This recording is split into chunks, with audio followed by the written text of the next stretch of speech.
আউযু বিল্লাহি মিনাশ শাইতানির রাজিম। বিসমিল্লাহির রহমানির রহিম। আলহামদুলিল্লাহি রাব্বিল আলামিন। আসসালাতু আসসালামু আলাল আমবিয়াই ওয়াল মুরসালিন। আম্মা বা'দু। আমরা সূরা ইউনূস পড়ছি, 10 নম্বর সূরা, 53 নম্বর আয়াত পর্যন্ত পড়া হয়েছে। প্রতিদিনের পড়ার ভেতরে কিছু স্ট্রাইকিং কথা রয়ে যায়, মোস্ট ইম্পর্টেন্ট 2-3 শব্দের অথবা এক শব্দের একটা বাক্যের, যেমন মাওলাহুমুল হক পড়েছিলাম। তারপর এই যে ইয়াতাআরাফুনা বাইনাহুম, তো গতদিন পড়লাম যে আথুম্মা মা ওয়াকা আমানতুম বিহি, এই ঘটনা আল্লাহ যে বিষয়ের ভয় দেখান সেটা ঘটার পর কি তোমরা বিশ্বাস করবা? তো এই যে কথাগুলো, এগুলো আলাদা করে দাগিয়ে রাখার মতো, টপিক সেন্টেন্সের মতো, যে আযাব গজব আসলে তখন শিক্ষা নিয়ে লাভ হবে না। ফেরাউনকেও আল্লাহ বলেছিলেন আল আন, এতক্ষণে, এই মরার এই অল্পক্ষণ পূর্বে তুমি ডুবে মরতে যাচ্ছ, এতক্ষণে তওবা করলে কাজ হবে না, এই সময়ে এই তওবা করলে কাজ হবে না। তো এরকম এই মহামূল্যবান বাক্যগুলো আমরা দাগিয়ে রাখবো, মুখস্থ করব। তো আজকে 54 নম্বর আয়াত, 6 রুকু পড়া শুরু হবে। তো গতদিন পর্যন্ত আসলে সূরাগুলো তো এক সিটিংয়ে শুনতে হয়, মানে একবার বসেই যদি সবটুকু বুঝতাম তাহলে আগের সাথে এই পূর্ব পাঠের সাথে সম্পর্কটা মিল করতে সুবিধা হতো। তাও আমরা যথাসম্ভব মনে রাখার চেষ্টা করব। এই পূর্বে মানে 53 নম্বর আয়াত পর্যন্ত আমরা যা পড়ে এসেছি সেগুলো মনে থাকতে হবে। তো এখানে কিছু জুলুমবাজদের কথা বলা হচ্ছে, যারা মানুষের উপর জুলুম করে, অন্যায় করে। তো জুলুম অন্যায়গুলো অনেক সময় মানুষের মনে হয় যে আল্লাহ এত কঠিন জাহান্নাম কেন সৃষ্টি করলেন, মানুষকে তিনি ভালোবাসেন, মানুষকে এত শাস্তি দিবেন তিনি। কিন্তু কেউ যদি এই যে সিরিয়ার পতিত প্রেসিডেন্ট বাশারুল আসাদ, তার তৈরি করা কারাগার বা এই যে নির্যাতন আয়নাঘর, এগুলোর দৃশ্য দেখে, তাহলে অবশ্যই তার মনে হবে যে আল্লাহ জাহান্নাম বানিয়ে ঠিক কাজটাই করেছেন, সঠিক কাজ করেছেন, উনি জুলুম করেননি কারো প্রতি। তো এই জন্য অন্যায় করা, জুলুম করা বেশ খারাপ জিনিস। আজ যুলমু যুলুমাতুন ইয়াউমাল কিয়ামা, কিয়ামতের দিন বড়ই অন্ধকার হবে এই অত্যাচারের পরিণাম। তো আল্লাহ বলছেন ওয়ালাউ আন্না লিকুল্লি নাফসিন যালামাত, যেই সত্তা নিজের প্রতি জুলুম করেছে, মানে প্রত্যেক সীমা লঙ্ঘনকারী ব্যক্তি কি করবে, মাহফিল আরদি লাফতাদাত বিহি, কিয়ামতের দিন আযাবের ভয়াবহতা দেখে সে কি করবে, এই পৃথিবী পরিমাণ সম্পদ সে মুক্তিপণ হিসেবে দিতে চাইবে, যে মানে থাকলে দিত আর কি, দিতে চাইবে। মাহফিল আরদি, এই দুনিয়াতেই যেমন মানুষ দেখতে পাই যখন মহা অসুবিধায় পড়ে, যেমন এই সম্পদ অর্জন করতে গিয়ে তার মহামূল্যবান স্বাস্থ্যটাকে সে খুইয়ে ফেলে, সেই স্বাস্থ্যটাকেই উদ্ধার করার জন্য আবার কারি কারি টাকা, সারা জীবনের সঞ্চিত সব সম্পদ খুইয়ে ফেলে, যা আছে তাতেও যদি আমার রোগটা ভালো হয়, we squander health in search of wealth. আবার বিপরীতে we squander wealth in search of health. স্বাস্থ্যের সন্ধানে যেভাবে আমরা কি করি, এই মানে বেকুবের মতো টাকা খরচ করি, আবার সম্পদের সন্ধানেও বেকুবের মতো স্বাস্থ্য খরচ করি, হিসেব করে করি না। মানে থাকলে দিত, কারো একটা অসুস্থতা অথবা বিপদ আপদ হয়েছে, তখন সে চায় এই পৃথিবীর তার সব সম্পদের বিনিময়ে হলেও সে সুস্থ হতে চায়, সে ওই বিপদ থেকে মুক্তি পেতে চায়। মাহফিল আরদি, পৃথিবীতে যা কিছু আছে সেগুলো লাফতাদাত বিহি, ফিদিয়া হিসেবে, বিনিময় হিসেবে সে দিতে চায়। তো জুলুমবাজরা কিয়ামতের দিন যদি এই পৃথিবী পরিমাণ সম্পদ বা তার কাছে যা কিছু ছিল সব দিতে চায়, তাও তো সে পাবে না। এখানে কথাগুলো উজ্জ্ব আছে, তবে সে মুক্তির বিনিময়ে সেটা দিয়ে দিত, লাফতাদাত বিহি, ফিদিয়া হিসেবে দিয়ে দিত যদি থাকতো। প্রত্যেক সীমা লঙ্ঘনকারী, প্রতিটা জুলুমবাজ কিয়ামতের দিন এত বিপদের সম্মুখীন হবে যে এই পৃথিবীতে তার যা কিছু ছিল, অনেক বেশি সম্পদ, ক্ষমতা, যা কিছু ছিল, এটা যদি সবই তার হয়ে যেত, এক প্রেসিডেন্টের ক্ষমতা না বা এক প্রেসিডেন্টের সম্পদ না, সারা দুনিয়ার যা কিছু আছে সবই যদি তার থাকতো, তবুও সে মুক্তিপণ হিসেবে সেটা দিয়ে দিতে চাইতো। তাহলে আযাবের ভয়াবহতাটা বুঝুন। তো তখন তারা কি করবে? ওয়া আসারুন নাদামাতা, তারা তাদের মনস্তাপ, লজ্জাটাকে গোপন করবে। লাম্মা রাআউল আযাব, যখন তারা এই শাস্তি দেখবে তখন তারা এই মনস্তাপ গোপন করবে।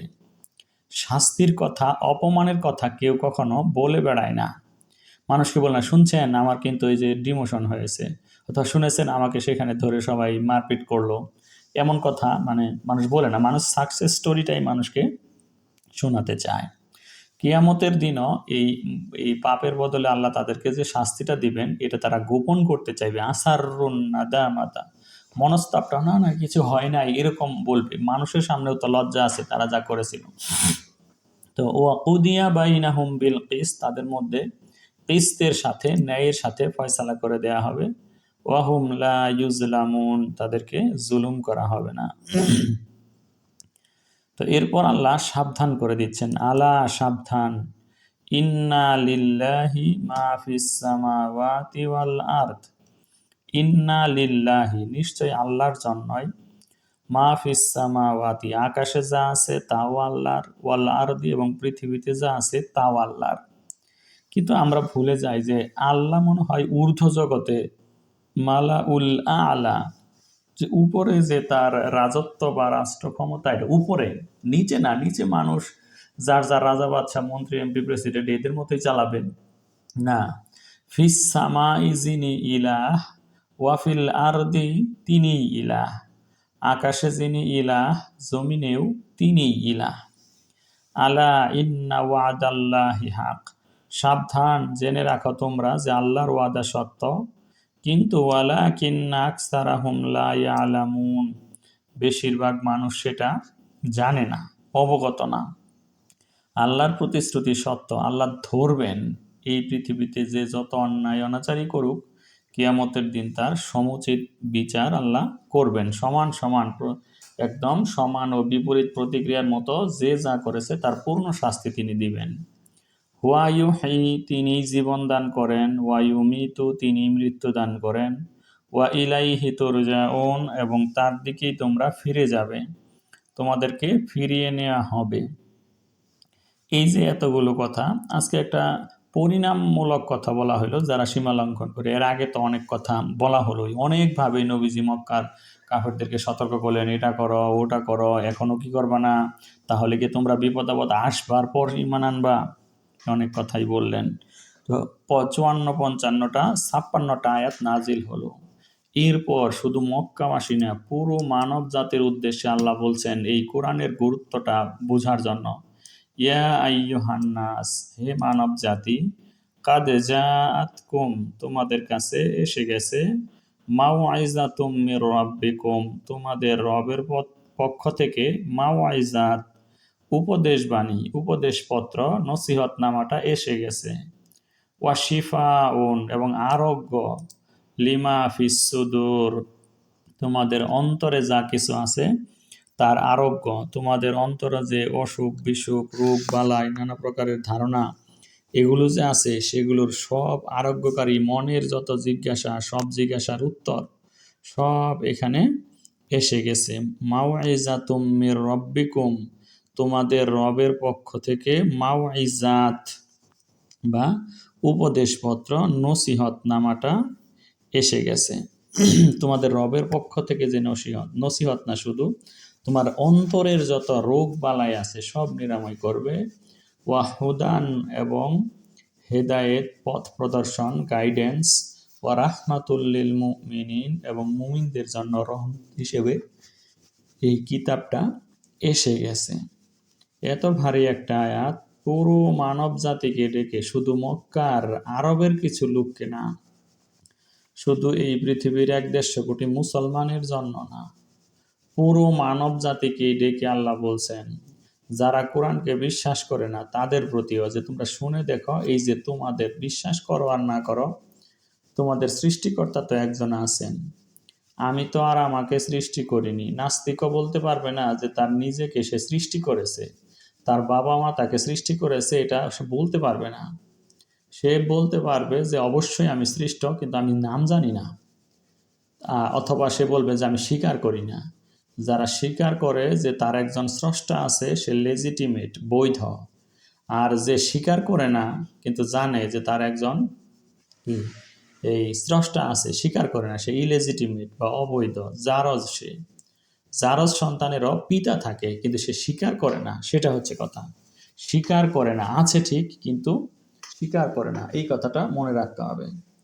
তাহলে তারা সবাই স্বীকার করবে যারা নিজেদেরকে সৃষ্ট বলে, মানে অন্য কেউ না কেউ, সুপ্রিম বিইং সে যেই হোক, তাকে সৃষ্টি করেছে।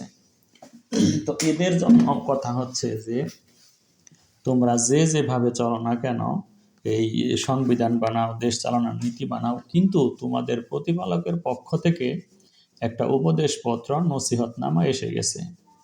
তোমাদের মনের যত জিজ্ঞাসা, মনের যত খুঁতখুঁতে ভাব, মনের যত প্রশ্ন, মনের যত সন্দেহ, খুঁত, এগুলোর সব কিছু নিরাময় করে দিবে, শিফা করে দিবে এমন বিধিবিধানে ভরপুর হচ্ছে এই কোরআন। উপদেশ তো আছেই, কিন্তু মনের মধ্যে অনেক সন্দেহ কাজ করে, এটা কি ওটা কি, সব কিছু আরোগ্য করে দিবে।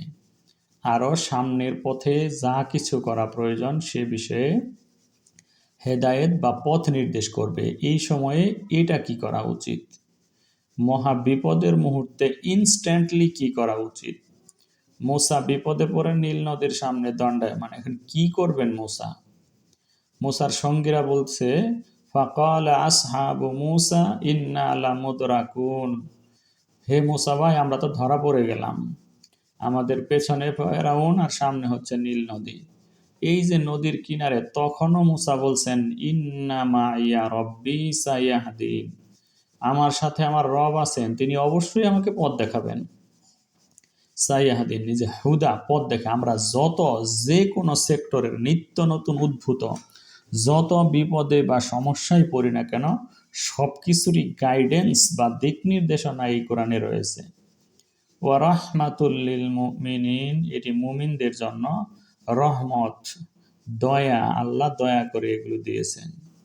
তাহলে পুরো মানব জাতির মানুষকে ডেকে আল্লাহ বলছেন, হে মানুষ, তোমাদের প্রতি তোমাদের প্রতিপালকের নিকট থেকেই এসেছে উপদেশপত্র, আর তোমাদের অন্তরে যা কিছু আছে তার আরোগ্য, আর মুমিনদের জন্য হেদায়াত আর রহমত। তো এই যে এত কিছু আছে, আর এই যে এই অন্তরে যা আছে, কুফরির কারণে, গুনার কারণে অন্তর কলুষিত হয়ে যায়, সত্য বিমুখ হয়ে যায়। এটা মানে অন্তরের একটা ব্যাধি, একটা রোগ। কিন্তু কোরআনের উপদেশ গ্রহণ করলে অন্তর সেই ব্যাধিগুলো মুক্ত হয়। সুস্থ অন্তরের জন্য কোরআন হেদায়েত ও রহমত। খুবই খুবই গুরুত্বের সাথে একটা কথা খেয়াল করবেন, আমাদের অনেক কিছু ঔষধপত্র দাওয়াই দেওয়া হয়।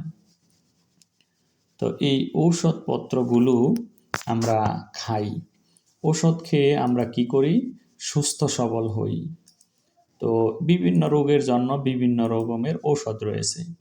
কিছু রোগ রয়েছে ক্রনিক ডিজিজ, চিররোগ, আর ভালো হতে চায় না, মানে এত এত দিন ধরে সেই রোগটা বাঁধিয়েছে যে এখন মানে দুরারোগ্য, মানে ইনকিউরেবল, মানে ডিজিজ, মানে একেবারে ইনকিউরেবল না হইলেও কিউর করাটা অনেক কষ্ট। যত প্রকারের রোগ আছে, অনেকগুলো রোগ সারতে কি সময় লাগে, রোগ সারতে সময় লাগে, মানে এমন রোগও হয়। তাহলে ওই রোগীদেরকে দীর্ঘমেয়াদী ঔষধ সেবন করতে হয়।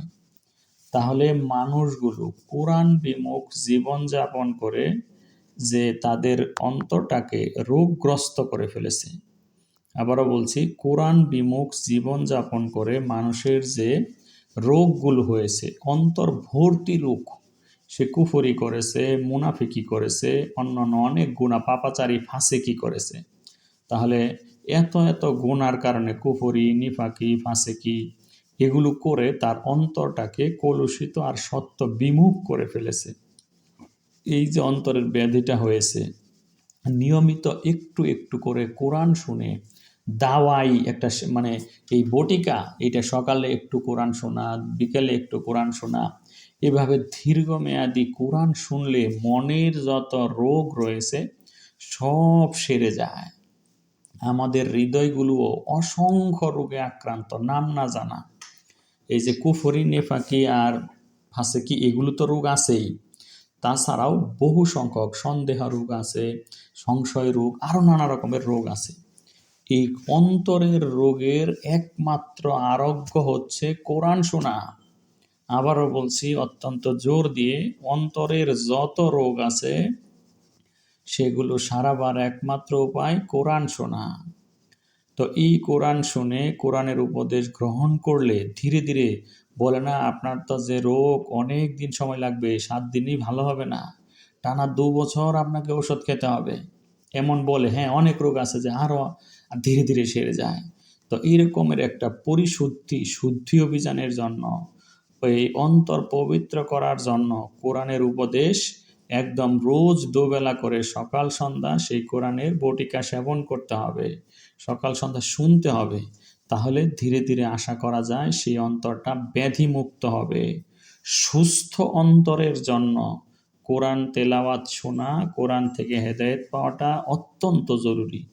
কালবে সালিম পাওয়ার জন্য এইটা একটা, যেমন ধরুন 1 কাপ চায়ের মতো লাল পানি, সেটাকে আপনি পরিশুদ্ধ করতে চান, ওই কাপের উপর কেতলি বা জগ থেকে নিয়মিত বিশুদ্ধ পানি ঢালুন, ঢালতেই থাকুন, ঢালুন, আরও ঢালুন, ঢালতে ঢালতে ঢালতে ঢালতে এক পর্যায়ে দেখবেন ওই ময়লা পানিগুলো পড়ে গিয়ে একদম সাদা, একদম ক্রিস্টাল ক্লিয়ার পানি পাওয়া যাবে। তো এরকম আপনি এই ইয়েতে এই যতটুকু এই কোরআন পড়বেন, একটু একটু করে আপনার অন্তরটা কি হবে, পরিশুদ্ধ হবে। যতই আমরাও টের পাচ্ছি যে কোরআন যে আসলেই একটা দীর্ঘমেয়াদী ঔষধ হিসেবে কাজ করে। সকালে কোরআন শুনবেন, এই বিকেলে কোরআন শুনবেন, এভাবে কোরআন শুনতে শুনতে কি হবে, আপনার অন্তরটা এই কলুষ মুক্ত হবে। ওয়াশিফা উল্লিমা ফিসুদুর, অন্তরে যা কিছু আছে তার আরোগ্য হবে। তো এই জন্য এত দীর্ঘমেয়াদী কোরআন শোনার ব্যাপারটা শিফা, অন্তরে অনেক, কিন্তু এটা ঔষধ হিসেবে। আমাদের রোগটা তো আমরা বাঁধিয়েছি 50, 60, 70 বছর ধরে এই রোগটা সহসাই নির্মূল হবার না, একেবারে নিয়ম করে এর জন্য ঔষধ সেবন করতে হবে, অ্যান্টিবায়োটিক ঔষধের মতো একেবারে 6 ঘন্টা পর পর বা 12 ঘন্টা পর পর। এই যে সকালে একবার খুব দীর্ঘমেয়াদী ভালো ডোজ, আবার বিকেলে আরেকটা ডোজ বা সন্ধ্যায় আরেকটা ডোজ, এমন করে এগুলো করলে অবশ্যই কোরআন মানুষের হৃদয়ের রোগগুলো সব সারিয়ে দিবে। আপনি নিজেই চিন্তা করুন, আপনাদের অন্তরে আগে যে রোগগুলো ছিল অনেক কিছুই সেরেছে, অনেকগুলোই বুঝতে পেরেছেন, অনেক কিছুর ধোঁয়াশা কেটে গেছে, অনেক কিছুর সংশয় কেটে গেছে। এরকম অবস্থাটা আরও হবে যতই পড়তে থাকবো। এই ঔষধ সেবন করে আমাদের অন্তরটাকে কি করতে হবে, কলুষ মুক্ত করতে হবে। তো আল্লাহ বলে দিয়েছেন একজনের না, ইয়া আইয়ুহান নাস, হে মানব জাতি, কাদ জাআতকুম মাউইযাতুম মির রাব্বিকুম, তোমাদের রবের পক্ষ থেকে তোমাদের প্রতি যে উপদেশপত্র, মাউইজাত উত্তম উপদেশ, সেটা এসে গেছে। তো এই মাউইজাত বা ওয়াজ যেন তেন উপদেশকে বলা হয় না। যেই উপদেশটা শুনে অতীতের পাপের কথা স্মরণ হয়, লজ্জা পাওয়া যায় এবং ভবিষ্যতে সেগুলো না করার এবং অন্য সৎকর্ম ভালো কাজ করার ইচ্ছে জাগে, এই ধরনের মর্মস্পর্শী নসিহতকে ওয়াজ বলে, যেন তেন উপদেশকে ওয়াজ বলে না। তো অতীতের মানে পাপের কথা স্মরণ, ভবিষ্যতে সৎকর্মের প্রতি উদ্বুদ্ধকরণের যে মানসিকতা তৈরি হয় যেটা শুনলে, সেটাকে বলে ওয়াজ, মাওয়াইজাতুম মির রাব্বিকুম। অত্যন্ত ভালোবেসে আপনি আপনার ছেলেকে যে উপদেশ দিতে গিয়ে তিরস্কারটাও করেন, সেটা ওয়াজের অন্তর্ভুক্ত, কারণ তার মধ্যে এই অনুভূতি জাগ্রত করতে চান। তাহলে আল্লাহ বলছেন, মানব জাতি তোমাদের প্রতি আমার উপদেশপত্র অত্যন্ত ভালোবেসে তোমাকে নিজের মনে করে সৎ পথ দেখানোর জন্য যে উপদেশপত্র সেটা এসে গেছে। আর সেটার নিয়মিত সেবনে শ্রবণে তোমার কি হবে, অন্তরের সব রোগ সেরে যাবে। ধর্ম সংক্রান্ত, দুনিয়া সংক্রান্ত আরো মানব জীবনের যত জিজ্ঞাসা, সন্দেহ, কুফরি, নিফাকি, ফাসেকি যত রোগ আছে সব সেরে যাবে। ওয়াহুদান এবং পরবর্তী পথ নির্দেশ, বাকি জীবন কিভাবে চালাবে তাও পেয়ে যাবে। ওয়ারাহমাতুল লিল মুমিনিন এবং মুমিনদের জন্য রহমত হিসেবে এই কিতাব নাজিল করা হয়েছে। কাজেই এত সুন্দর একটা কিতাব বা বই পেয়ে কুল, হে নবী তুমি বলে দাও, বিফাদলিল্লাহি ওয়া বিরহমাতিহি, আল্লাহর ফজল এবং আল্লাহর রহমতে, আল্লাহর অনুগ্রহ এবং আল্লাহর দয়ায়, মানে আল্লাহর অনুগ্রহ এটা ইসলাম, আল্লাহর দয়া এই কোরআন, ইসলাম পালন করার জন্য। ফাদলিল্লাহ হচ্ছে ইসলাম, রহমাতুহুল কোরআন, ফাদলুল্লাহিল ইসলাম, আল্লাহর ফজল, আল্লাহর অনুগ্রহটা হচ্ছে ইসলাম দেওয়া। অন্য আয়াতে পড়েছেন, আজ আমি তোমাদের প্রতি আমার নিয়ামত পরিপূর্ণ করলাম ইসলাম দিয়ে, আকমালতু লাকুম, দিন পরিপূর্ণ করলাম, কিতাব নাজিল শেষ হলো। এটা আল্লাহর ফজল বা অনুগ্রহ। কবি রহমাতিহি, আল্লাহর দয়া যে কোরআনটাও তিনি দিলেন। এই যে ইসলাম পালন করতে দিলেন আদেশ হিসেবে, ইসলাম পালন করার উপায় হিসেবে দিলেন কোরআন। খুব মনে রাখতে হবে, ইসলাম পালন করতে বললেন, আত্মসমর্পণ করতে বললেন। আত্মসমর্পণ কিভাবে করব তার জন্য গাইডলাইনের বই এই রাহমাতুহুল কোরআন, কোরআন দিলেন। কাজেই আর কিছু দরকার নাই। তোমরা কি করো, ফাবিযালিকা ফালইয়াফরাহু, এই জন্যে তারা কি হোক, খুশি হোক, সেলিব্রেট করুক। এত বড় একটা জিনিস ইসলামও তারা পেয়ে গেছে, কিভাবে ইসলাম পালন করবে তার দিক নির্দেশনা কোরআনের মধ্যে পেয়ে গেছে। কাজেই তারা আনন্দ করুক, তাদের আর কিছু করার দরকার নাই। কষ্ট করে সংবিধান বা নিয়ম নীতিমালার কিতাব রচনা করার আর দরকার নাই। ফাবিযালিকা, সুতরাং এটার জন্য, এই যে একটা বড় রকমের কাজ আল্লাহ করে দিয়েছেন, এই জন্য ফালিয়াফরাহু, মানুষ খুশি হোক, মানুষ আনন্দ করুক, মানুষ সেলিব্রেট করুক। হুয়া খাইরুম মিম্মা ইয়াজমাউন, এই কোরআনটা বেশি ভালো, মিম্মা তার যে, ইয়াজমাউন তারা যা জমা করে, তারা যা সকলে মিলে প্রণয়ন করে, তারা যা চক আউট করে, তারা যা প্রিপেয়ার করে, সংবিধান রচনা করে, লেজিসলেটিভ কাউন্সিলের মাধ্যমে অনেক বুদ্ধি খরচ করে, আরও 10-15টা দেশের সংবিধান দেখে এত কষ্ট করে তারা যেটা একটা স্থির করে নীতিমালা প্রণয়ন করে, এভাবে তারা যা করে তার চাইতে অনেক বেশি ভালো এই কোরআন করাই আছে। কাজেই তারা কি করুক, সেলিব্রেট করুক, উদযাপন করুক সেই ব্যাপারটা। আল্লাহ বলছেন যে কোরআনকে সংবিধান হিসেবে পেয়ে তোমরা উদযাপন করো, সেলিব্রেট করো, যে আমাদের আর কি দরকার কষ্ট করে কিছু বানানোর, যা যা করার দরকার তা তো সব আছেই।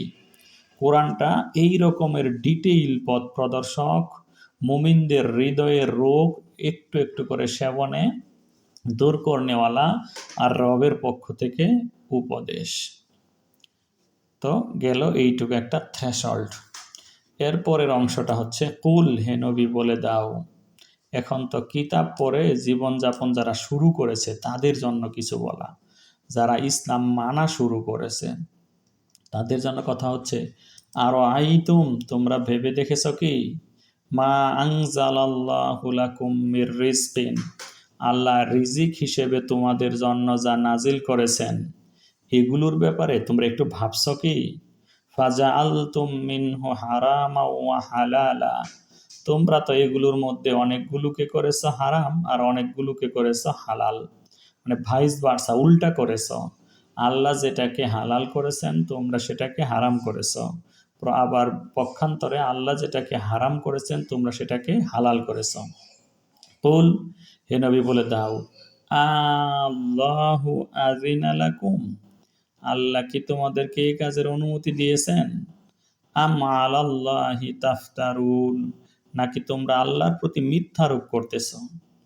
এমন করতেছে কেন? এই যে তোমরা তোমরা কি ভেবে দেখেছ যে আল্লাহ যে তোমাদেরকে রিজিক দিলেন এগুলোর মধ্যে কিছু হালাল ও কিছু হারাম যে তোমরা করলা, মনের মতো করে হালাল করলা আর মনের মতো করে হারাম করলা, আল্লাহর কিতাবের ধার ধারলা না, তোমাদের মন চাইলো এই জন্য করে ফেললাম। তাহলে আল্লাহু আযিনা লাকুম মানে আল্লাহ, এই জন্য টান দিলাম। আল্লাহ কি এটার অনুমতি দিয়েছেন নাকি তোমাদেরকে? আযিনা লাকুম, আল্লাহর অনুমতি আছে এই কাজের ব্যাপারে? নাকি আলাল্লাহি, আল্লাহর উপর তাফতারুন, তোমরা মিথ্যারোপ করতেছ নাকি? মানে একটা আইন হালাল হারাম যে বানালা, নিজ নিজ খেয়াল খুশি মতো কিছুকে হালাল করলা আর কিছুকে হারাম করলা, এই অধিকার তো তোমাকে দেওয়া হয় নাই। অথচ যারা মুশরিক, ইয়াহুদি এবং নামধারী মুসলমান যারা আছে তারা সকলেই কি করে এই কাজটা করে। বিশেষ করে আল্লাহ সূরা আনআমের 138, 39, 40 এই 3টি আয়াত এবং 144 নম্বর আয়াতে এটাকে বুঝিয়ে বলেছেন যে মানুষ কিভাবে আল্লাহর দেওয়া হারামকে হালাল মনে করে আর আল্লাহর দেওয়া হালালকে হারাম, হারামকে হালাল মনে করে। যেমন 18 বছরের আগে বিয়ে করাটা আল্লাহর বিধান মতো হালাল, কিন্তু আমরা সেটাকে আইন করে হারাম করেছি। আইন করে আল্লাহর বিধান মতে মদ খাওয়া, বেচা বিক্রি করা হারাম, আমরা সেটাকে বিলকুল হালাল করে দিয়েছি। একটা লাইসেন্স পত্র থাকলেই হইল খাবার অথবা বেচার। আল্লাহ জিনা ব্যভিচারকে হারাম করেছেন, কিন্তু আমরা সেটাকে রাষ্ট্রীয় আইন দিয়ে হালাল, জায়েজ এবং বৈধ করেছি। শুধু 150 টাকার একটা স্টাম্পে একজন ম্যাজিস্ট্রেটের স্বাক্ষর নিলেই হবে যে তুমি এই কাজের অনুমতি প্রাপ্ত। আল্লাহ সুদকে হারাম করেছেন, আমরা সেটাকে কি করেছি? হালাল করেছি। তো এরকম আল্লাহ হারাম করেছেন কিন্তু আমরা হালাল করে ফেলেছি। আবার আল্লাহ হালাল করেছেন, আমরা সেটাকে হারাম করে নিয়েছি। আল্লাহর বিধানে কেউ যদি 2-4টা বিয়ে করে তাকে নেতিবাচক দৃষ্টিতে দেখা হয়, অথবা এটাকে হারাম এবং কুফুরির পর্যায়ে জ্ঞান করা হয়। এমনকি কোর্ট কাচারিতে, আদালতে সেই সম্পর্কে মামলা করা হয়। এরকম হাজারো উদাহরণ দেওয়া যাবে। আল্লাহর বিধান মানলে আপনাকে প্রচলিত আইন মতো ধরিয়ে দেওয়া হবে। হাজার হাজার বিষয় আমরা এগুলো করছি। আল্লাহর দেওয়া, আমরা যারা মুসলমান ধার্মিক বলে দাবি করি তারাও বড় জোর 2-4-5টা ইসলামী আমলের মতো রিচুয়াল হিসেবে 2-4টা কাজ করছি, আর বাকি শত শত কাজ সব কুফরি নিয়ম মতোই আমরা করে যাচ্ছি। সূরা আনআমে আছে যে মানুষ কিভাবে আল্লাহর দেওয়া হারামগুলোকে হালাল করে, হালালগুলোকে হারাম করে।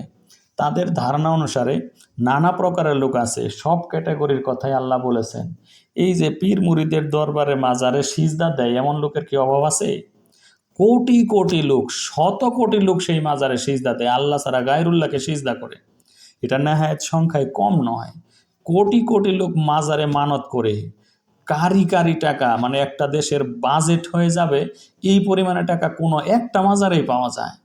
এক কিশোরগঞ্জের পাগলা মসজিদের যে এই একদিনের দান বাক্স খুললেই আপনার মাথাটা নষ্ট হয়ে যাবে।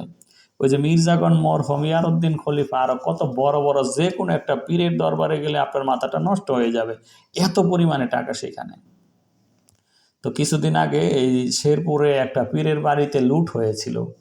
তো সেখানে দেখা গেছে যে পীর বাবা তার বাড়িতে কি পরিমাণ সম্পদ, কত গরু বাছুর থেকে শুরু করে এই মাছ, দিঘি, এই সেই এত সম্পদ তারা জমা করে রাখেন।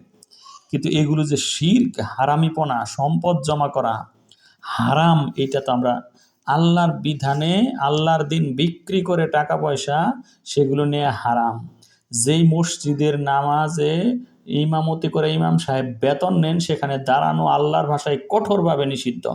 লা তাকুম ফিহি আবাদান, খবরদার কখনো ভুল করে হলে ওই মসজিদটাতে নামাজের জন্য দাঁড়াবে না।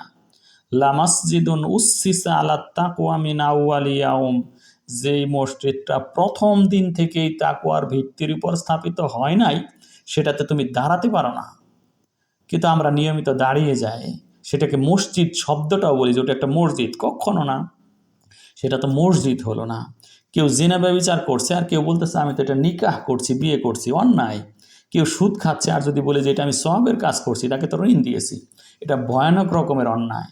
তদ্রূপ কেউ যদি ওটাকে মসজিদ বলে, ওগুলোকে ওয়াজ বলে, টাকা পয়সা খরচে 1 লাখ টাকা নিচ্ছে 1 ঘন্টা ওয়াজ করে, তারপর বলছে যে আমি একটা দিনের খেদমত করছি, চরম মিথ্যাবাদী সে।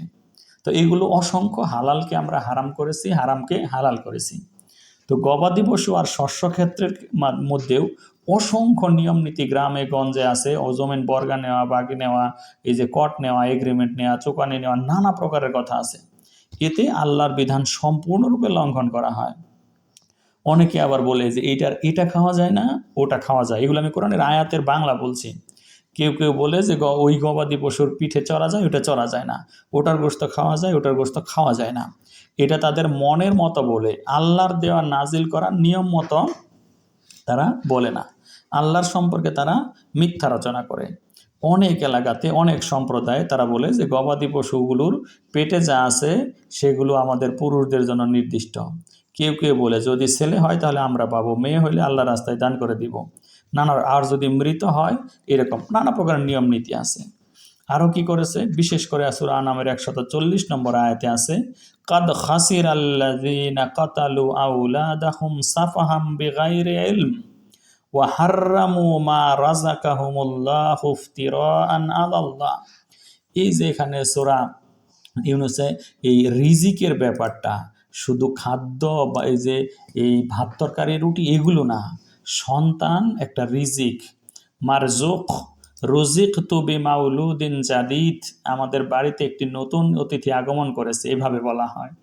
তাহলে কাদ খাসির আল্লাযীনা কাতালু আওলাদাহুম সাফাহাম বিগাইরি ইলম, যারা নির্বুদ্ধিতার দরুন ও অজ্ঞানতাবশত নিজেদের সন্তানদেরকে হত্যা করেছে, ওয়া হাররামু মা রাযাকাহুমুল্লাহ, এবং আল্লাহ তাদেরকে রিজিক হিসেবে যা দিতে চেয়েছিলেন সেগুলোকে তারা হারাম করে নিয়েছে। আল্লাহ হয়তো তাকে 5টা সন্তান দিতে চেয়েছিলেন, কিন্তু সে 1টা বা 2টা সন্তানেই নিয়ে বাকিটা বন্ধ করে দিয়েছে। এটা তার জন্য সে হারাম করেছে, আল্লাহর দেওয়া হালালগুলোকে সে বন্ধ করেছে। এরা ক্ষতিগ্রস্ত হয়েছে। কাতালু, হত্যা করেছে, আওলাদাহুম, তাদের সন্তানদেরকে, সাফাহান, মূর্খের মতো, বেগাইর, তার ইলিম না থাকার কারণে সে মনে করেছে যে জমি তো বাড়ছে না, জনসংখ্যা বাড়ছে। জনসংখ্যা বাড়ছে মানে কি? এইটা তো কোনো কথা না, জনসংখ্যা বাড়বে না কেন? আল্লাহ তো ইন্না মুসিউন, আমি সব বাড়াবো, এই কথা বলেছেনই। জনসংখ্যা বেড়েছে বলতে হোয়াট ডাজ ইট মিন, এর মানে কি? আমাদের বাড়িতে জনসংখ্যা বেড়েছে এমন তো কোনো কথা নাই। তাহলে তো আল্লাহর উপর আপনি মিথ্যারোপ করলেন, ইফতিরাউন আলাল্লাহ। তো এই পৃথিবীতে ক্ষুদ্র ক্ষুদ্র রাষ্ট্রীয় সীমানা বানালেন, সেটা না বলে বলেন যে বাংলাদেশের জনসংখ্যা বেড়ে গেছে। বাংলাদেশ বানালেন কেন? সেখানে সীমান্ত দেওয়া হলো সবচাইতে পাগলের মতো ইনসেন একটা, মানে একেবারে বিবেক বুদ্ধিহীন মানুষের কাজ হচ্ছে আল্লাহর দেওয়া সীমানা সেখানে কি করা, মানে ওর মধ্যে পুরা পৃথিবীটাকে ভাগ ভাগ করে এই যে দুয়াইলাত ক্ষুদ্র ক্ষুদ্র রাষ্ট্র বানানো। বাংলাদেশে বেড়ে গেছে, অন্য দেশে যে জনসংখ্যা মাইনাসে চলে গেছে, জাপানে, জার্মানিতে, রাশিয়া, অমুক দেশে, ইউরোপে, তো সে সারা দুনিয়া কল্পনা না করে যে সে ব্যক্তি মুসলিমই না, সে ব্যক্তি নামাজে দাঁড়াতে পারে না, যে ব্যক্তি বলে রাব্বুল বাংলাদেশ, রাব্বু পাকিস্তান, রাব্বু ইরান, ও মমলুকের নামাজে দাঁড়ানোর কোনো অধিকার নেই। তাকে বলতে হবে আলহামদুলিল্লাহি রাব্বিল আলামিন, সমগ্র বিশ্বের প্রতিপালক যে আল্লাহ, সেই আল্লাহর ইবাদত করি, খণ্ডিত বাংলাদেশের স্রষ্টার ইবাদত করি না। এই জাতীয়তাবাদকে মেনে এইখানে থাকলে, এদের হুকুম মেনে চললে, তাইলে আমার নামাজ পড়ার অধিকারটাকে আমি হারাবো। এই জন্য জনসংখ্যা বেড়েছে। কোন দৃষ্টিকোণ থেকে বললেন? যদি আপনি সেটা জাপানের দৃষ্টিকোণ থেকে বলেন, সেটাকে ওদের দেশে একটা শিশু জন্মগ্রহণ করলে জনসংখ্যা বেড়েছে বলে না, তারা বলতে পারে যে তারা ঘাটতি পূরণ হচ্ছে, সেখানে ঘাটতি পূরণ হচ্ছে। তাহলে এই কথাটা আমাদের এখানে কেন ধরিয়ে দেওয়া হয়? কারণ আল্লাহর ভাষায় তারা সাফাহান, নির্বোধ, বোকা, দুনিয়ার সবচাইতে গবেট ধরনের লোকদেরকে বলা হয় সাফাহা, সুফাহা, বিগাইরে ইলম। ক্লিয়ার করেছেন, তাদের কোনো জ্ঞান নেই। পৃথিবীর সব লোক বাংলাদেশে বাস করলেও তাদের রিজিকের অভাব হবে না। পৃথিবীর 800 কোটি লোক বাংলাদেশে থাকলেও বাংলাদেশের জনসংখ্যার ঘনত্ব হবে ঢাকার সমান। এই তথ্য তারা জানে না। এই কারণে কি করেছে, হাররামু মা রাযাকাহুমুল্লাহ, আল্লাহ যা রিজিক হিসেবে তাদেরকে দিতেন সেগুলোকে তারা হারাম করে নিয়েছে। 1টা 1.5টা সন্তান নিয়ে, সন্তান 1টি হলে 2টি নয়, 2টি হলে আর নয়, এই ধরনের কুফরি কালাম তাদের উপর চাপিয়ে দিয়েছে। এভাবে তারা কি করেছে, এই জনসংখ্যা অধিদপ্তর বানিয়ে ইফতিরাআন আলাল্লাহ, আল্লাহর প্রতি তারা মিথ্যা রচনা করেছে, মিথ্যা সাব্যস্ত করেছে, আল্লাহর ক্ষমতাকে তারা চ্যালেঞ্জ করে বসেছে এবং আল্লাহর নামে মিথ্যে কথা বলেছে। কাদ দাল্লু মা কানু মুহতাদিন, এই পদক্ষেপ গ্রহণ করে তারা বিভ্রান্ত হয়েছে এবং তারা কি হয়নি, সৎপথ প্রাপ্ত হয়নি। এরকম অসংখ্য জিনিস তারা নিজেদের জন্য কি করেছে, হারাম করে নিয়েছে। হালালটাকে হারাম করেছে, হারামটাকে হালাল করেছে। এরকম রাষ্ট্রীয় পর্যায়ে শত শত বিষয়। আমরা 2-4টা ব্যাপারে আল্লাহকে মানি, বড় জোর 2-4টা ব্যাপারে আল্লাহকে মানি, বাকি সকল কাজে আল্লাহর হুকুম বহির্ভূত কুফরি, শিরেকি, নেফাকি, ফাসেকিতে আমরা আকণ্ঠ নিমজ্জিত, ওগুলোই আমরা করি। তো আল্লাহ বলছেন, এইগুলো কখনো ভাবছিলা? এই এতগুলো কথা যে আর আইতুম, ভেবে কি দেখছিলা কখনো যে তোমার এটাকে শিরক হচ্ছে? এই আইনটা মান্য করার কারণে 18 বছরের আগে যে মেয়ে বিয়ে দেওয়া যাবে না, এই আইনটা মান্য করে যে তুমি শিরক করতেছ, হারাম করতেছ আল্লাহর দেওয়া, এটা কি তুমি কখনো ভেবে দেখছো? আর আইতুম, আল্লাহ নবীকে বলছিলেন, ইয়া আইয়ুহান নবী লিমা তুহাররিমু মা হাল্লাল্লাহু লাকা, আল্লাহ যেটা তোমার জন্য হালাল করেছেন ওটা তুমি নিজের জন্য এই হারাম করতেছে কেন? আল্লাহ হালাল করছে, এটা তুমি হারাম করার কি? এরকম আল্লাহর দেওয়া হালালকে হারাম, মুসলিম শরীফের অন্যতম একটা হাদিস আছে, সেই হাদিসে এই কথাটাই বলা আছে, এই আয়াতের ব্যাখ্যা, যে আল্লাহ যেটাকে হালাল করেছেন আমরা সেটাকে রাষ্ট্রীয় পর্যায়ে হারাম করেছি, এবং আল্লাহ যেটাকে হারাম করেছেন রাষ্ট্রীয় পর্যায়ে আমরা সেটাকে হালাল করেছি। আল্লাহ বলেন, এটা কি কখনো ভাবছিলা, ভেবে দেখলা কখনো? আর আইতুম মা আনজালাল্লাহু লাকুম, আল্লাহ যা তোমাদের জন্য নাজিল করলেন এগুলোর মধ্যে যে মির রিজকিন, রিজিক থেকে, বিশেষ করে সন্তান সংক্রান্ত যে রিজিক, ফাজআলতুম মিনহু হারামা ওয়া হালালা, মনের ইচ্ছার খুশি মতো হালাল হারাম বানালা, তাহলে এটার ব্যাপারে আল্লাহু আজিনা লাকুম, আল্লাহকে অনুমতি দিয়েছেন নাকি? যে কোনো কিছুর ব্যাপারে আপনি এই প্রশ্নটা করে ফেলতে পারেন যে কাউকে, যে আপনি যে এই কাজটা করতেছেন, আল্লাহু আজিনা লাকুম, আল্লাহ কি তোমাদেরকে এই কাজের অনুমতি দিয়েছে? মানে কি, আল্লাহ মানে আল্লাহ, আজিনা অনুমতি দিয়েছেন, লাকুম তোমাদেরকে, এ কাজ যে করছ, যে তোমরা টাকা পয়সা জমা করছো, এইরকম কয়টা বলবো, কোটি কোটি, মানে কমপক্ষে জন্ম থেকে মৃত্যু পর্যন্ত সব কাজই প্রায় আমরা আল্লাহর নিয়ম বহির্ভূতভাবে করি। 2-4টা ক্ষেত্রে আল্লাহর কাজ করতে গিয়ে নিজের মতো করে আল্লাহকে আর দিন শিখায়। হ্যাঁ, কেউ নামাজ পড়ি, তাও আমার মনের মতো, আল্লাহ যেভাবে বলছেন সেভাবে না। হ্যাঁ, আমি 2-1টা হজ করি, কিন্তু আমার মতো করে করি, আল্লাহ যেভাবে বলছেন সেভাবে হজ করি না। জাকাত দিতে বলছেন, রোজা করতে বলছেন, আল্লাহ যেভাবে বলছেন সেভাবে না, আমার মনের মতো। এইটাকে বলে শয়তানের মতো ইবাদত করা। শয়তানও প্রচুর আল্লাহর ইবাদত করে, আল্লাহর দাসত্ব করে, 2-1টা হঠাৎ হঠাৎ অমান্য করে, কিন্তু শয়তান বলে যে আমি আমার মতো করে করি, আল্লাহ যেভাবে বলছেন ওইভাবে না। হ্যাঁ, আমি কাজ আল্লাহরটাই করবো, কিন্তু আল্লাহর মতো করে না।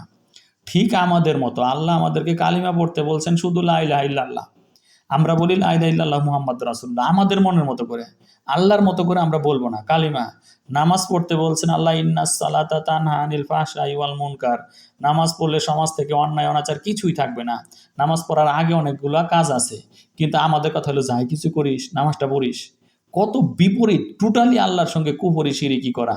যাই কিছু করিস নামাজটা পড়িস, চুরি ডাকাতি অন্যায় বদমাইশি যা কিছু করিস নামাজটা পড়বি। সেইভাবেই যে নামাজের সাথে মাপে না কম না দেওয়ার সম্পর্ক কি, নামাজের হিসাব নামাজের, ঘুষের হিসাব ঘুষের, এইভাবে উল্টা করি। তো কালিমাও আল্লাহর নিয়ম মতো করি না, নামাজও আল্লাহর নিয়ম মতো করি না। আল্লাহ রোজা করতে বলছেন রাত্রি পর্যন্ত, আমরা রোজা করি, সুম্মা আতিম্মুস সিয়ামা ইলাল লাইল, আমরা মাগরিব পর্যন্ত রোজা পূর্ণ করে দেই। তো আল্লাহ জাকাত দিতে বলছেন আকিমুস সালাত ওয়া আতুজ জাকাত, আমরা ব্যক্তিগতভাবে দিলে দেই, না দিলে না দেই। জাকাতের ভেতরে অসংখ্য শাখা আছে, খুমুস আছে, সাদাকা ফিতর, পবিত্র অসংখ্য আছে, সেটা না করে শুধু 2-4 টাকা জাকাত দেই। হজ করতে বলছেন স্ট্রিক্ট ইব্রাহিমিয়ার মোহাম্মদ ইমামতের আন্ডারে, যে ব্যক্তি সেই আরবি খুতবা বা লেকচার বুঝতে পারবে এবং সমাজে ভূমিকা রাখতে পারবে সে ব্যক্তি হজ করতে যাবে। তা না করে আমরা আমাদের মনের মতো করলাম, তাহলে সর্বক্ষেত্রে আল্লাহর হুকুম আমরা অমান্যই করি। এই রাষ্ট্রীয় বা সামাজিক অন্য মানুষদের বানানো নিয়মেই চলি। তারপরও যে 2-4টা ধর্মের কাজ করি সেগুলো আল্লাহর দেওয়া নিয়ম মতো করি না। কালেমা, নামাজ, রোজা, হজ, জাকাত আমরা বর্তমানে যা যা করতেছি একটাও, নট এ সিঙ্গেল ওয়ান, আল্লাহর দেওয়া বিধান মতো করছি না। সব আমাদের নিয়ম মতো, আমরা যেভাবে বানাচ্ছি ভালো মনে করছি সেভাবে আমরা করছি। এটাকেই সূরা হুজুরাতে আল্লাহ বলছেন, কুল আতুআল্লিমুনাল্লাহা বিদীনিকুম, তোমরা কি আল্লাহকে তোমাদের দিনটা শেখাতে চাও নাকি? তোমাদের বানানো ধর্মটাকে তোমরা আল্লাহর নামে চালাতে চাও? ওয়াল্লাহু ইয়ালামু মা ফিস সামাওয়াতি ওয়া মা ফিল আরদ, অথচ আসমান জমিনের সবকিছু আল্লাহই জানেন। ওয়াল্লাহু বিকুল্লি শাইইন আলিম, আল্লাহ সর্ববিষয়ে সম্যক অবহিত। এই যে আল্লাহকে তোমাদের দিন শিখাতে চাও, মানে কি? এটাও যদি হতো যে আল্লাহর দিনটাই আল্লাহকে শিখাই, তাও একটা হইতো যে ঠিক আছে আমি শিখেছি ভালো করে, আল্লাহ আপনাকে বলতেছি না, তোমাদের বানানো একটা দিন যেটার কথা আল্লাহ বলেনই নাই, সেইটা বানিয়ে বলতেছ যে এটা আল্লাহর দিন, এবং আল্লাহকে সেটাকে গেলাতে চাচ্ছ, শেখাতে চাচ্ছ। এমন ধরনের কাজ তোমরা করছো, এটাকে হারাম বলছো, ওইটাকে হালাল বলছো, মনে যা চাইলো। তাহলে আবারও বলছি কথাটা, আমরা সর্বক্ষেত্রে আল্লাহর দেওয়া বিধানের বিরুদ্ধাচারণের যে আইনটা সেটাই মানি, আর আল্লাহর আইন মানার নামে যে দু চারটা ধার্মিকতা করি সেটাও আল্লাহ এবং আল্লাহর রাসূলের দেখানো পথে করি না, আমরা যেভাবে রসম রেওয়াজের মতো পেয়েছি সেভাবে করি। আম আলাল্লাহি তাফতারুন, নাকি তোমরা আল্লাহর প্রতি মিথ্যারোপ করছো? এ কথাটা কি কখনো ভেবে দেখেছো যে তোমাদের আমলগুলো সব হচ্ছে কিনা? এই যে কঠিন একটা অংশ, আম আলাল্লাহি তাফতারুন, নাকি তোমরা আল্লাহর প্রতি মিথ্যারোপ করছো, এটাকে একটু ভেবে দেখতে বলেছেন। তাহলে আমাদের কি একটু ভাবা উচিত না যে এটা কি সত্যি কি? তাহলে এইরকমই যদি উল্টাপাল্টাই হয় যে আল্লাহর বিধানের এই বাইরেই যদি আমরা আমল করে থাকি, তাহলে আমাদের কি দশাটা হবে, এটা একটু ভাবতে বলেছেন। আমিও আপনাদেরকে আহ্বান করলাম যে আরো আইতুম, আপনারা কি ভেবে দেখেছেন কখনো আপনাদের এই যে জীবনযাত্রা বা ধর্মাচার এগুলো, এর মধ্যে কোনটার মধ্যে আমাদের হালালকে হারাম করেছি, অথবা এই যে হালালকে হারাম, হারামকে হালাল, বা ভাইস ভার্সা, যেটা উল্টাপাল্টা তো করছি। তো এটাকে ভাবতে হবে, এই কাজটা আমাদের থাকলো। এরপর আল্লাহ বলছেন ওয়ামা জান্নুল্লাযিনা ইয়াফতারুনা আলাল্লাহিল কাযিবা ইয়াউমাল কিয়ামাতি। এবার একটা প্রশ্ন করেছেন, ওয়ামা মানে কি, জান্নুল্লাযিনা তাদের ধারণাটা কি, আল্লাযিনা যারা, ইয়াফতারুনা আলাল্লাহ আল্লাহর প্রতি যারা কি করে, আল কাযিবা মিথ্যা আরোপ করে যারা, ওদের ধারণাটা কি, ইয়াউমাল কিয়ামাতি কিয়ামত সম্পর্কে এদের কি ধারণা, কিয়ামত কি আছে নাকি না, এরা এইভাবে কাজ করে কেন? আল্লাহর প্রতি সঠিক ধারণা থাকলে, আল্লাহর উপর সঠিক বিশ্বাস থাকলে তারা তো আল্লাহর দেওয়া বিধানগুলোকে তারা মানতো। তারা কি আসলে কিয়ামতে বিশ্বাস করে না? এই জন্য আল্লাহ একটু জিজ্ঞাসা করলেন, যারা আল্লাহ সম্পর্কে মিথ্যা উদ্ভাবন করে, এই যে লা ইলাহা ইল্লাল্লাহ মুহাম্মাদুর রাসূলুল্লাহ, এটাই কালেমা, এটা আল্লাহর প্রতি মিথ্যাচার, মিথ্যারোপ। যেভাবে নামাজ মানার মসজিদে পড়ছে এটা মিথ্যাচার। ফাওয়াইলুল লিল মুসাল্লিন, ধ্বংস ওই মুসল্লির জন্য, কারণ সে ওয়ালা ইয়াহুদ্দু আলা তোয়ামিল মিসকিন, মিসকিনদের খাদ্যদান, সমাজের দারিদ্রতা বিমোচন করে সে নামাজে আসে নাই। সূরা বাকারার 177 নম্বর আয়াত অনুসারে সমাজের সব ধরনের অভাব বিমোচন করার পরে সে নামাজে আসবে, আগেই সে নামাজে এসেছে কেন? সে ইসলামের জন্য যুদ্ধ করার, জিহাদ করার কোনো নিয়তি নাই, প্রস্তুতি নাই, সৈনিকের কোনো প্রশিক্ষণই নাই, তারপরও সে বলে আমি মুসলিম। একজন মুসলিম ব্যক্তি সৈনিক হওয়া ব্যতীত, ইসলামের পথে যুদ্ধ জিহাদের শারীরিক, মানসিক, আর্থিক সামর্থ্য অর্জনকারী ব্যতীত কেউ কোনোদিন মুমিন দাবি করতে পারে না। কিন্তু দিব্যি যুগ যুগ ধরে, বছরের পর বছর ধরে আমরা সেটা চালিয়ে গেলাম, তাও মুসলিমই রয়ে গেলাম, এটা তো কখনো হয় না। এই জন্য আল্লাহ একটু আরাইতুম বলেছেন, ভেবে দেখেছ? তাহলে এরা কি আসলে কি কিয়ামতে বিশ্বাস করে নাকি করে না? এই জন্য আল্লাহ প্রশ্ন করলেন, ওয়ামা জান্নুল্লাযিনা ইয়াফতারুনা আলাল্লাহিল কাযিবা ইয়াউমাল কিয়ামাতি, যারা আল্লাহ সম্পর্কে মিথ্যা উদ্ভাবন করে, কিয়ামতের দিন সম্পর্কে তাদের আসলে ধারণাটা কি, এটা একটু জিজ্ঞাসা করো তো, যে তারা কি ধারণাটা পোষণ করে। তো এরপর আল্লাহ বলছেন যে তারা কি আসলে, ইন্নাল্লাহ লাযু ফাদলিন আলান নাস ওয়ালাকিন্না আকসারাহুম লা ইয়াশকুরুন, আসলে আল্লাহ তো মানুষের প্রতি অনেক দয়ালুই।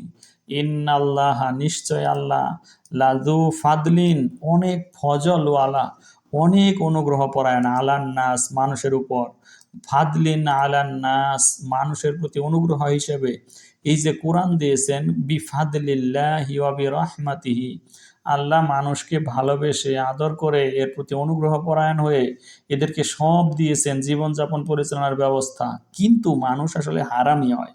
ওয়ালাকিন্না আকসারাহুম লা ইয়াশকুরুন, বেশিরভাগ মানুষ এই শুকরিয়াটাও আদায় করে না যে আল্লাহ এমন করে তাদেরকে দিয়েছেন। শুকরিয়া মানে গুণগ্রাহী হওয়া, কৃতজ্ঞতা প্রকাশ করা যে আল্লাহ আপনি দিয়েছেন এগুলো, এই জন্য আপনার প্রতি কৃতজ্ঞ, আমাদের পরিশ্রম বাঁচিয়ে দিয়েছেন। তো এই 60 নম্বর আয়াতের মাধ্যমে একটা রুকু শেষ হয়ে গেল।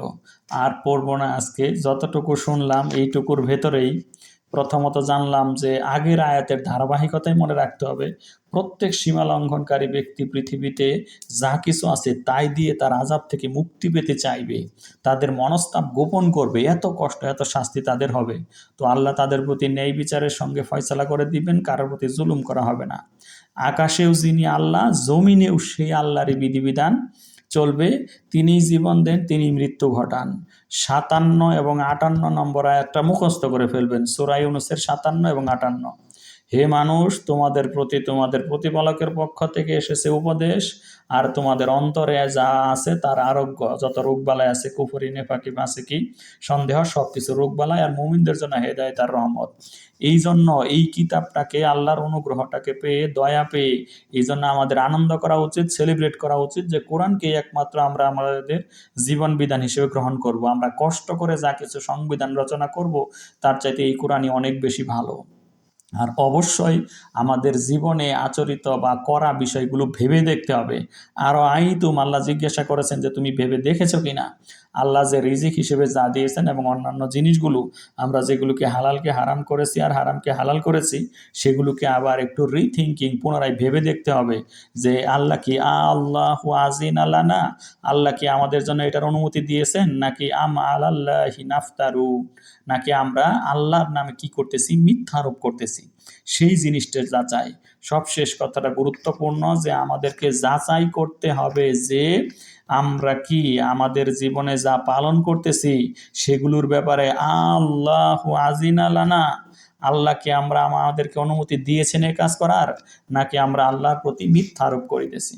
তো আল্লাহ আমাদেরকে এইভাবে অ্যাসেসমেন্ট করার তৌফিক দান করুন। আমিন। ওয়া আখিরু দাওয়ানা আনিল হামদুলিল্লাহি রাব্বিল আলামিন। সুবহানা রাব্বিনা রাব্বিল ইজ্জাতি আম্মা ইয়াসিফুন ওয়া সালামুন আলাল মুরসালিন ওয়ালহামদুলিল্লাহি রাব্বিল আলামিন।